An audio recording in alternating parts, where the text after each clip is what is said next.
كلية الفقه الحنفي تقدم.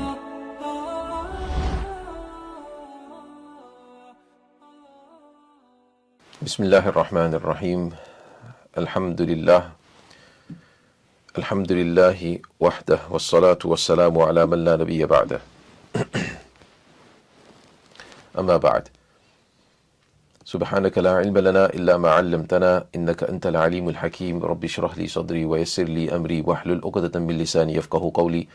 اللهم انفعنا بما علمتنا وعلمنا ما ينفعنا. سبحان الله، الحمد لله، الله أكبر. ربنا زدنا علما. After praising Allah subhanahu wa ta'ala, we send salutations upon our beloved Rasulullah sallallahu alayhi wa sallam, and we make dua to Allah subhanahu wa ta'ala that He grants us beneficial knowledge and He grants us His pleasure and the best of this world and the hereafter. Ameen ya Rabbal Alameen.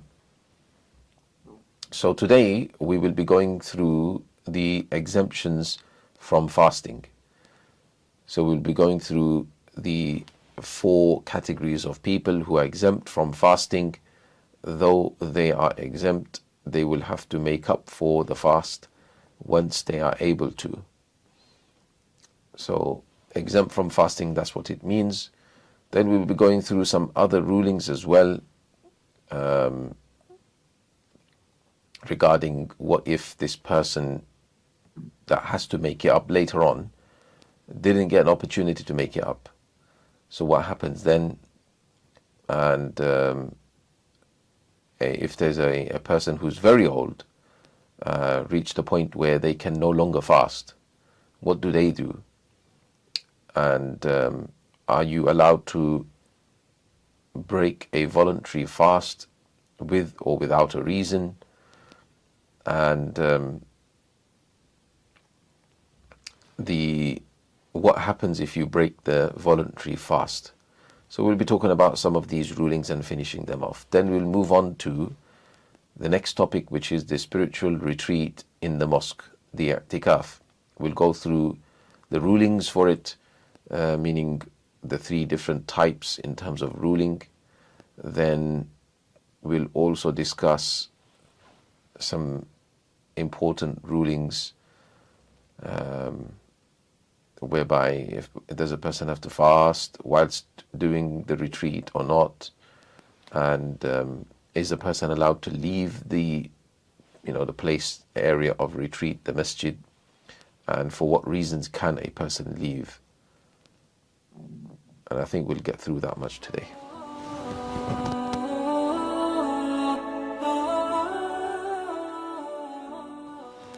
Bismillah ar-Rahman ar-Rahim. The following people are exempted from fasting. So this is now the exemptions from fasting.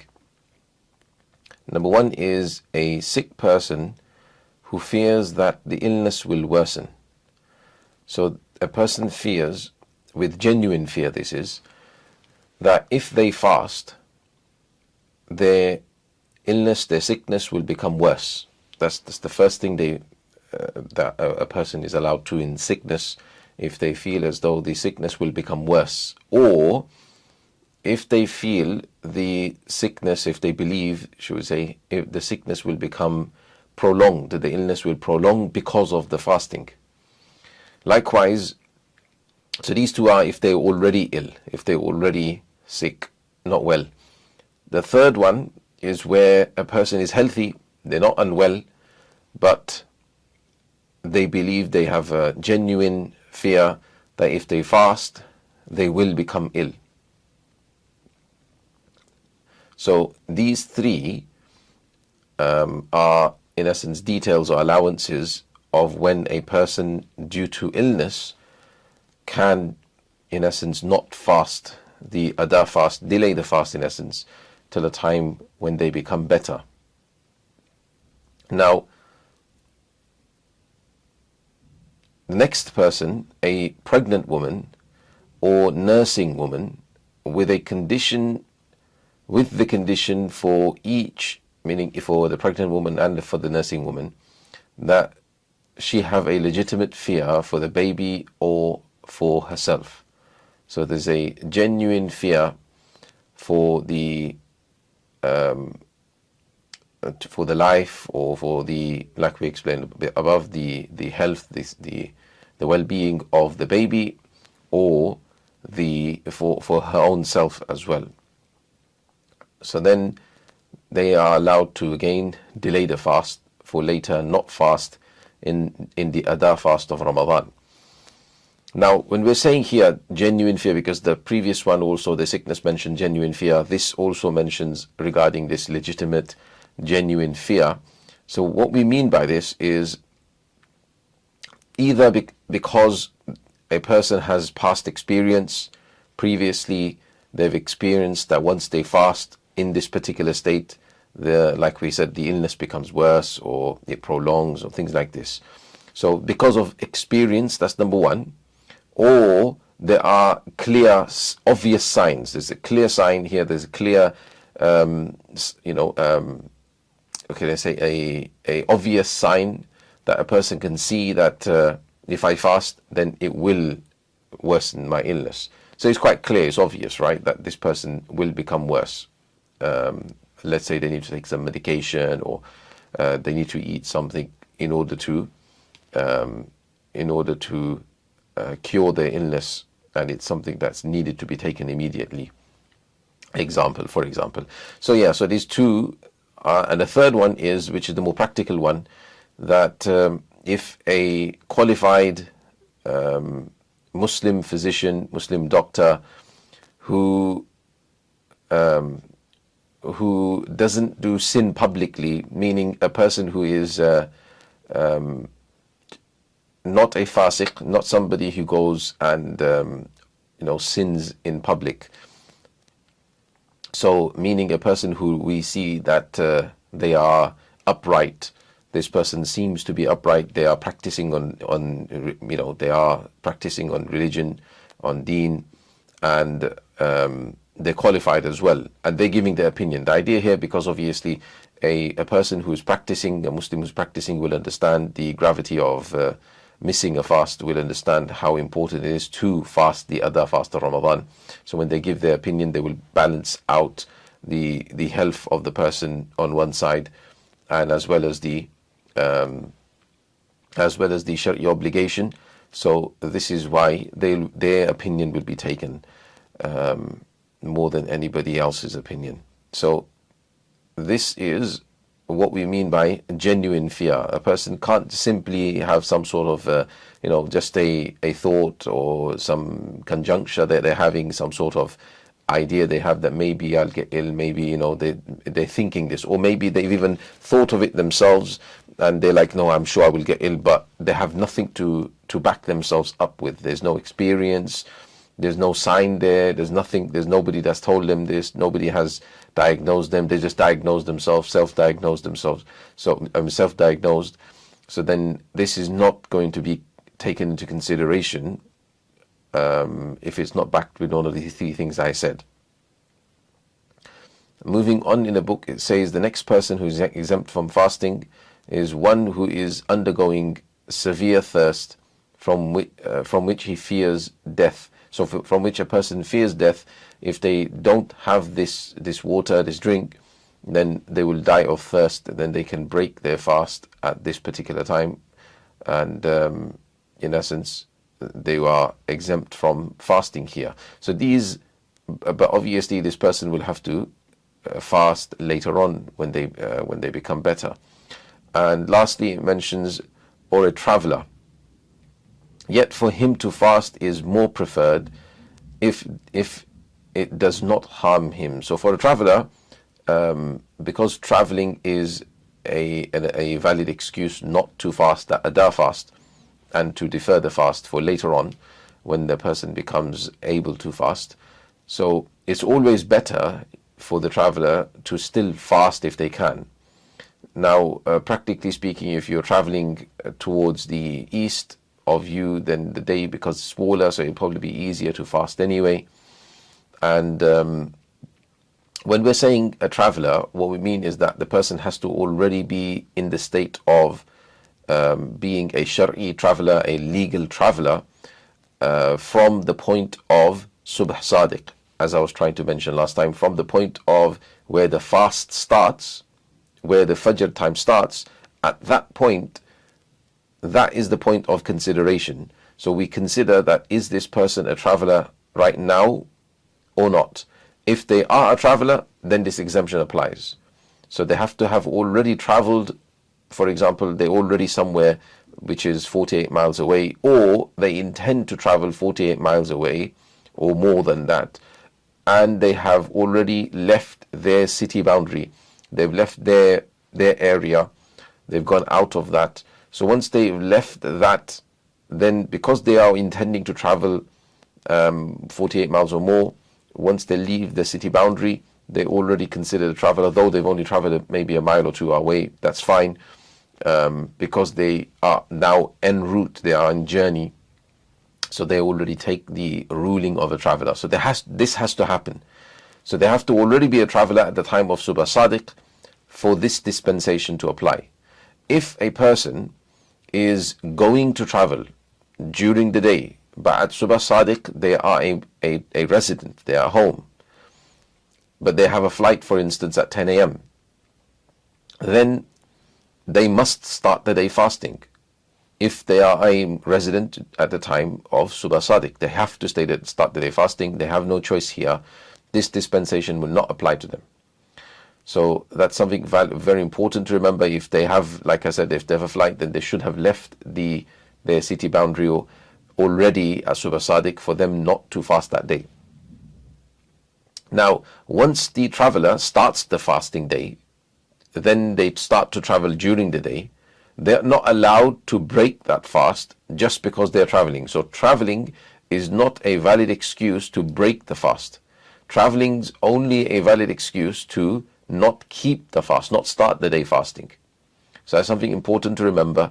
It's not allowed for a traveler to break the fast merely because they are a traveler. They have to have one of the other excuses we've talked about for which you can actually break the fast in a valid way. So illness and things like this.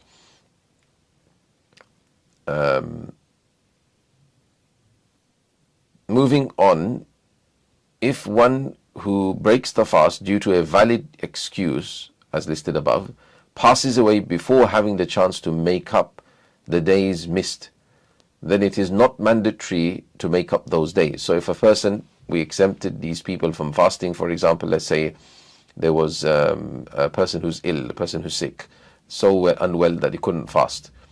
So they were unwell for 5 days, and after that they passed away in Ramadan. Now they didn't have an opportunity that they make up for the 5 days. So then they are excused. They didn't have to make up for those days. What we mean by that in a practical sense, because you might be thinking, what's the point of that? Because they never had the opportunity physically to do it anyway.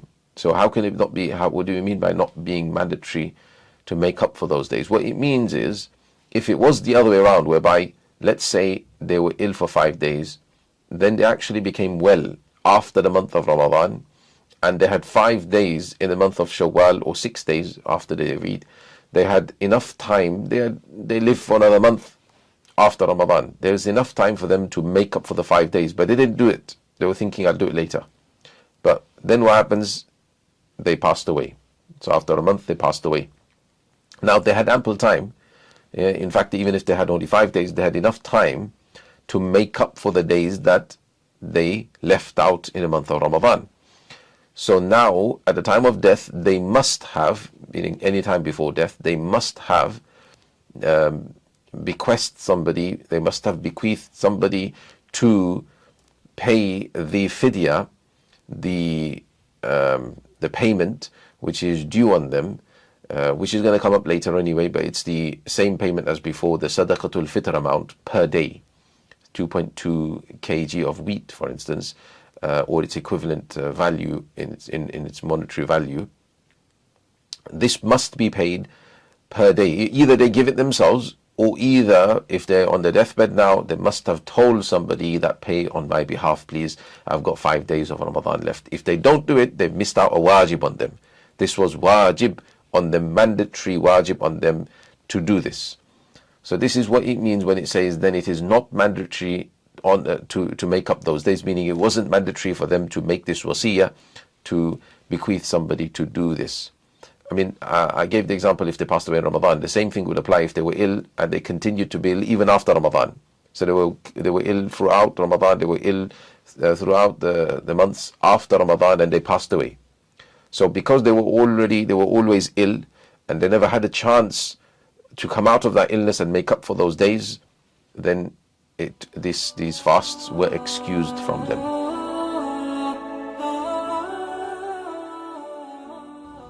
When making up fasts in general, one does not have to perform them consecutively. So when a person is making up the fasts, let's say they got 5 fasts left from Ramadan to make up, so they can fast one now, one a few days later, one a few days later after that. It doesn't have to be consecutive in a row. Then the fidya payment for a very old person, we call Shaykh al-Fani, meaning a person who has become very old, frail, cannot fast. That's what it means by a very old person, a person who's unable to fast, is a half sa', meaning 2.2 kg of wheat, or its equivalent monetary value for each day. So when they can't fast, they will keep giving, for every day they will give the equivalent value, or they will give this amount in wheat. And like I've explained previously, the charities nowadays, big charities, they all have this kind of option to pay the fidya on their websites. So it's quite easy nowadays if a person wants to do this, how to work it out.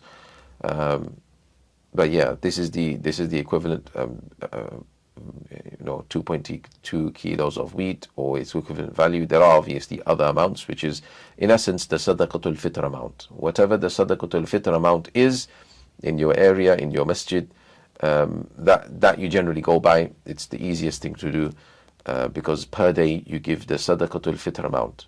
Now when we say that this Shaykh al-Fani, this person who is very old, unable to fast, they are giving this per day. If miraculously, if somehow they became cured, maybe some medicine came out and this medicine gave them their strength back again, and they actually were able to fast again, then for the amount of days they were able to fast, the above rule that I explained, the rule that, let's say, what I said about the person who becomes ill and they got an opportunity to fast those days.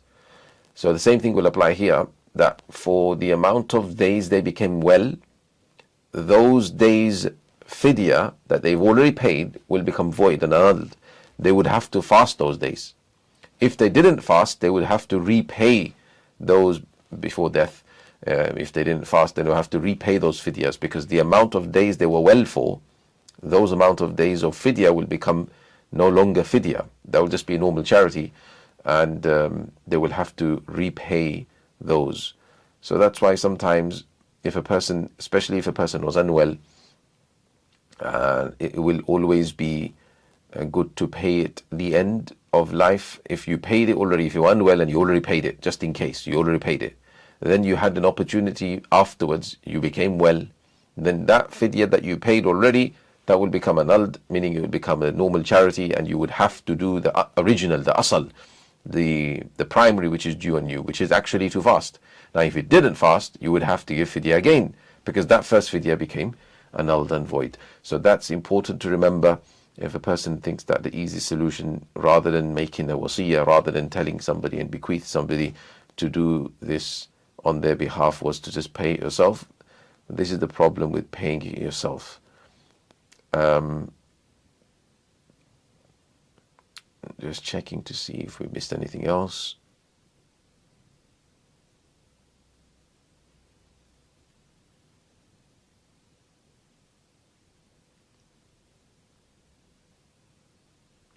Okay. Moving on. A person performing a voluntary fast may break it without an excuse, according to one narration. So if you're fasting a nafil fast, you can break it without an excuse. That is one opinion. However, the stronger opinion in the madhab is that you cannot break even the nafil fast without a valid reason. Now, valid reasons are obviously a bit more relaxed when it comes to nafil fast. For instance, it mentions next, it says entertaining guests is a valid excuse for both the host and the guest. So the host and guest, both of them, they can break their fast if they're both fasting. Obviously, it would make more sense if they're both fasting to carry on fasting and break their fast together. But let's say the host was fasting and the guest isn't, a guest arrives, and the guest will not eat if the host is not eating. So then the host is allowed to break the fast. Likewise, if there was somebody hosting you and you're a guest and they were insisting you eating, then you can break the fast. However, if you do feel as though the host will not mind, right? Likewise, if you're a host and the guest will not mind and will understand, then it's probably better to keep the fast. And if you're a guest, then tell the host that, look, I will eat at the iftar time, I will eat at maghrib time. Is that better? Is that okay for you? Then I'm sure the host will understand. So this is the better thing to do here. Moving on, if one breaks a voluntary fast after having started it, in any case, so meaning whether it was valid for them or not valid for them to break the fast, but they broke the voluntary fast, it is mandatory wajib for him to make it up, meaning for them to make it up, they have to make it up, except for the days in which it is prohibited to fast. Finally, naming the 2 days of Eid and the 3 days of Tashriq. So the 5 days which are prohibited, the 2 days of Eid, Eid al-Fitr, Eid al-Adha, and the 3 days of Tashriq, meaning the 11th, 12th and 13th of Dhul Hijjah, the 3 days after Eid al-Adha. These 5 days that were prohibited, we talked about before. A person, if they did start the day fasting a nafil fast on these days, they break it, there's no making up for it. You don't have to do qada of that nafil fast. But for every other day, if a person fasted on any random day a nafil fast and then they broke it, it's wajib for them, mandatory wajib for them to make that nafil up again, to do qada of it. So this is the ruling here. Moving on, if a person makes an unspecified vow to fast, or a vow to fast upon fulfillment of a particular condition, which then occurs, then he must fulfill his vow. So a person made a vow, just the vows that I will fast, that he says that he vows to fast this Saturday. Then they have to fulfill that fast. They have to fast on Saturday. So it's should I say unspecified vow, should I say, if a person vows not this Saturday, but if a person vows to fast saying that I vow to fast a day or 5 days, then they have to make sure that they fulfill this vow. Okay, now obviously it's not time bound, it's unspecified, and it's not even connected to anything. This meaning for something to occur. Next, it explains that the fast, the vow that they made, it was regarding a particular, without, connected to a particular condition. So for instance, a person says that if I pass my exam, then I will fast a day, or I will fast 2 days, or I will fast 3 days. Then because it's unspecified, so they have to still fulfill it anytime when they get the chance. They have to fulfill this vow. They can't say that I'm not going to fulfill the vow. So that is this. I mean, if a person did, just to cover the ruling, if a person did specify that I will fast this Saturday, whether it was just unspecified, whether it was unattached to a particular condition, or if it was attached to a condition saying if I pass my exam, I will fast on Saturday, and they didn't end up fasting on Saturday, they will still have to make up for it. They will still fast another day, because obviously the vow was for Saturday, but they're still, they can't say I missed it now and that's it, I have to give a fidya. No, they will have to make up for it by fasting another day. So that is the ruling over here.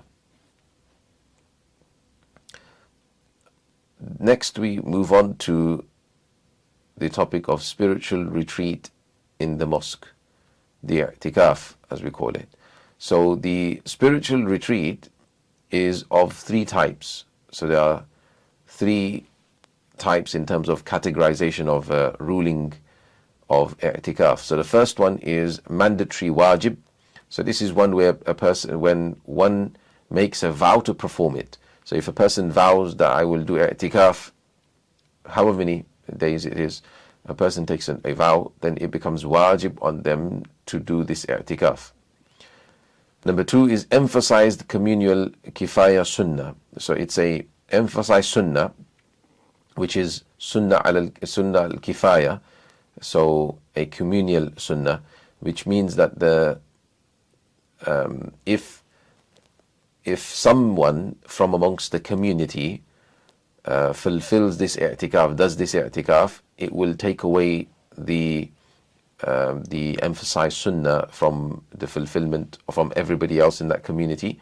But if nobody does it in that community, then all of them, every individual will be blameworthy. And if they become habitual of year in, year out missing this, this i'tikaf, then there will be sin. Because if a person makes a habit of missing out the sunnah mu'akkad, the emphasized sunnah, they does lead to sin. So this sunnah i'tikaf, as we call it, is the last 10 nights of Ramadan. In these last 10 nights is sunnah mu'akkad, emphasized sunnah for a person to do i'tikaf. Meaning, so as a communal basis, so some people doing it would be enough.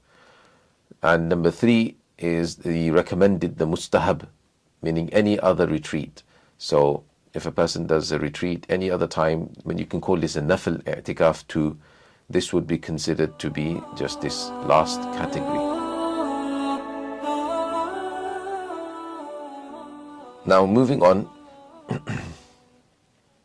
it says fasting is a condition for the validity of the vowed spiritual retreat, the first type only.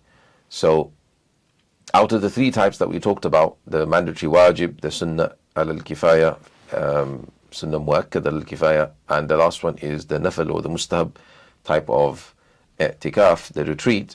Out of them, the first type must be done with a fast. So if a person vowed upon themselves that they vow upon themselves to do i'tikaf for 2 days, for example, then for those 2 days they will also have to do fast. So they will have to fast that day, the day that they're doing i'tikaf. So that's important to remember. So that fasting being a condition is only for the first type, the mandatory wajib one. Why? Because you can see the sunnat muakkad one generally, because the sunnat muakkad will be in the last 10 nights of Ramadan. So generally a person will be fasting anyway. But if a person was excused from fasting, their i'tikaf will be okay. It's not a condition for the last two types of retreat. Moving on, the minimum period of time to fulfill a voluntary retreat, the third type, is a moment. Just a moment, even if a person was to pass in the masjid and make an intention that I am doing i'tikaf, this nafil i'tikaf, then for that moment that they are there, they will gain reward for it. This is why scholars mention that it is recommended that a person always makes this intention whenever they come into the masjid, that they are doing i'tikaf, nafil i'tikaf, because all that time that you are there, you will be gaining reward for it. With its intention, meaning with the intention of nafil i'tikaf, the retreat. And as with all types of spiritual retreat, it is valid only in a mosque of congregation. So firstly, understanding that the masjid, as we call it, the Shari designation of the masjid is that area which the initial endowers of that masjid, the trustees, you can say, of that masjid, had designated to be the area in which people would pray. The actual prayer area, that was designated to be the masjid. So that is technically the masjid. All the other parts, the rooms, the other the toilet area where the shoes are placed, and in any other rooms that there may be, they generally are not going to be the masjid, unless they actually intended for these areas to be, besides the toilet and areas, they intended all of the whole building to be a masjid, which generally wouldn't be the case. So the stairs, for example, all of that area generally would not be included unless there was an active intention that we're making all of this into the masjid. So that's important to understand, that a person that does i'tikaf must remain in that area that was the actual designation of the masjid. So many times, even in a big hall, sometimes some masjids will have that only this area within this big hall is the actual masjid, but they don't need to make it public to people, or they don't make it public to people generally. So it is important that they are told, that the people who are doing i'tikaf are told that this is the area that you must stay in between, inside, because this is the designated masjid area, the boundary of the masjid area. Now here it's explaining that it is done in a mosque of congregation, because that's the purpose of i'tikaf, in essence, is to wait for one congregation, and then after you finish that congregational prayer, to wait for the next one. So it's ibadatu intidhar salat, we call, is the i'tikaf is in essence a worship of waiting for salat. So that's the concept here, that it must be then a place where the 5 times prayer is being conducted. So this is the basic ruling. Now there are other opinions that some say that it's not a condition that all 5 prayers in congregation are performed there, because some prayers some people may not come for. So the people who are doing i'tikaf, they will still be waiting in that area for the prayer. So that's why if majority of the salats are taking place there, it's fine, they say. Not all 5 salats have to take place there. That's an opinion. Likewise, an opinion of the Sahibain, Imam Abu Yusuf and Imam Muhammad rahimahullah, the students of Imam Sahib, is that as long as it's a masjid, as long as it's a mosque, then a person can perform the i'tikaf there, regardless of the congregational prayer taking place there or not. So this is what some scholars, later scholars, have actually preferred. They've given fatwa on this opinion because it makes it easier for people, especially living in countries which are not actually the Muslim lands. So there may be places that are like this. That's the reason they allow. So nevertheless, that's something to be aware of. Moving on. One may not leave his place of retreat except for a legitimate need based on the sacred law. So I've explained this already. You have to stay within the place of retreat, the masjid as we call it, such as to pray the Friday. So if there's a legitimate need, is giving you examples such as to pray the Friday prayer in the main community mosque. So if there is a jami' masjid, like I've explained previously, that some smaller masjids in certain countries would close, and they would on Friday at Jumu'ah, they would close for the Jumu'ah, and they would, all of the congregants would then go to one central location, which would be the Jami' Masjid, the big masjid, and they would perform Jumu'ah together, gathering all together. So if this is the case, and this person was performing their i'tikaf in this smaller masjid which closes, then the person doing i'tikaf, the retreat, can leave to go to that other big masjid. That's a valid reason to leave for. Now, if they leave, they can leave even earlier. They can leave earlier so that they get to that other masjid. They can perform their sunnah. They can stay there, and after salat, they can pray sunnah too. It's not like they go there and they have to return straight away.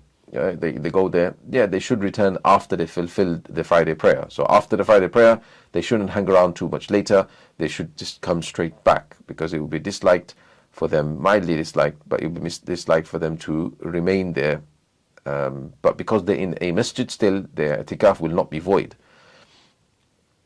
So that's one example of when a person can leave for a legitimate reason. Another example it gives, or for a natural need, such as to urinate. Obviously, if a person needs to urinate, defecate, then a person is allowed to leave the masjid and fulfill their need and then come straight back. Or due to an emergency, such as if forced to leave under coercion. So if somebody forced a person sitting in i'tikaf, a person was in i'tikaf, they forced them to leave the masjid, then this again would be a valid reason for the person to have left the masjid. Or let's say there was an emergency, like there was an earthquake and the building was falling down that you were doing i'tikaf in, then again you are allowed to leave this masjid. But in any of these cases, he should immediately enter another masjid upon fulfilling the need. So once you fulfill that emergency need, then you should go and enter into another masjid, or you enter another masjid because this masjid has now fallen down. We go into another masjid, or we were forced to leave this masjid, so we go into another masjid, something like this. But if it was like you went to fulfill your need, you went to the toilet, for example, and then then after fulfilling that need, you come back straight away. If there was no valid excuse for which a person leaves the masjid, then the spiritual retreat would be invalidated by his leaving the mosque. So it's important to know that anything that can be fulfilled within the masjid has to be fulfilled within the masjid. Okay, a person cannot go out for that. So for example, a person, you take a phone call, you can't go outside for that. You have to stay inside the masjid, because there's no reason for you to take the phone call outside. But if you needed to wudu, for instance, then yeah, you have to go to the wudu area to do wudu, or go to the toilet. Yes, you have to do this. But that's only for needs. So that's why most of the scholars have not permitted, for example, a person to go for a voluntary or even a sunnah ghusl. So if a person wanted to take a ghusl on Friday, a shower, a bath, then they're not allowed to go for this reason, because that's not a need. But if they needed to go for a fard ghusl, then that's a need. So that you're allowed to leave for. So this is something to take care of. There are stratagems that people mention. So for instance, a person can leave for a valid reason, like using the toilet. And then whilst they're using the toilet, they can, quickly take a shower, because you left for a valid reason. So your i'tikaf will not become invalid. And you're not taking extra long, taking your time. You're not just staying outside and, taking advantage. So that's not what you're doing. You're just quickly taking a shower. That's all fine. Because you left for a valid reason, you're just en route doing things. It's fine. It's like, for example, you went out of the masjid, and whilst you're making your way towards the wudu khana, there was somebody and you passed them and you said salam. You can do that. Some people say, no, I'm in i'tikaf, I can't talk to you, I can't do salam, I can't do anything. They just ignore and carry on going. That's not the way. Okay, if a person, obviously you don't stand there and talk to them, but you carry on walking, you say, I'm in i'tikaf, wa alaikum salam wa rahmatullah. Or you say, wa alaikum salam wa rahmatullah, I'm in i'tikaf. Or you say, assalamu alaikum wa rahmatullah, sorry, I can't stop because I'm in i'tikaf. And you can carry on going. So this is the ruling over here. Bismillahir Rahmanir Rahim. So now, just to summarize what we've done today, we went through the exemptions from fasting for those four people, of the categories of four people: the person who's ill, who's so sick that they can't fast, or they are sick that their illness will become worse. They can't fast, but the illness will become worse, or the healing will delay. The illness will prolong, the healing will delay, or that they are well, but they fear that if they fast, they will become ill. But this fear has to be genuine. So that's the first one. The second one is the pregnant woman or nursing woman who fear upon their life, or who fear for themselves, or fear for their baby. And this has to be genuine fear as well. And the person who is undergoing severe thirst, that they will die as a result of it. And lastly, the person who's actually become a traveler already from the point of Subh Sadiq, they're already a traveler. Then these four categories of people are able to delay the fast, they'll make it up later on.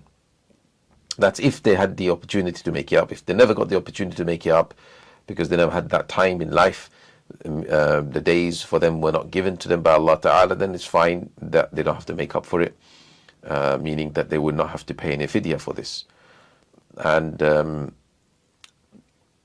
if a person is very old, unable to fast, then they can pay the fidya right away. But we understood that generally that would be fine anyway for this very old person. And for the person who were the four categories that they missed their fast during Ramadan, if they make that fast up, if they don't make that fast up later on, should I say, when they had the opportunity, then they would have to pay a fidya, or they would have to actually instruct somebody to pay the fidya, and this would be wajib to do. Then breaking a voluntary fast, we discussed that it is not allowed without a valid excuse. And if a person does break the fast, voluntary fast, they would have to make up for it later on. Then we talked about some rulings regarding the spiritual retreat. So there are three main types: the mandatory wajib, the emphasized communal sunnah, which is the last 10 days of Ramadan, and lastly the recommended, the mustahab nafil type of i'tikaf. And the first type of i'tikaf, the vowed one, will necessitate a fast to be done with it as well, even though a person didn't vow to fast. They only vowed to do i'tikaf, but the condition for that i'tikaf, for that spiritual retreat, is that they fast that day too. It's an automatic thing. So the i'tikaf comes with that fast. For a nafil i'tikaf, it can be momentary for the amount of time person is in the masjid. They make an i'tikaf intention, nafil i'tikaf, and that was ideal.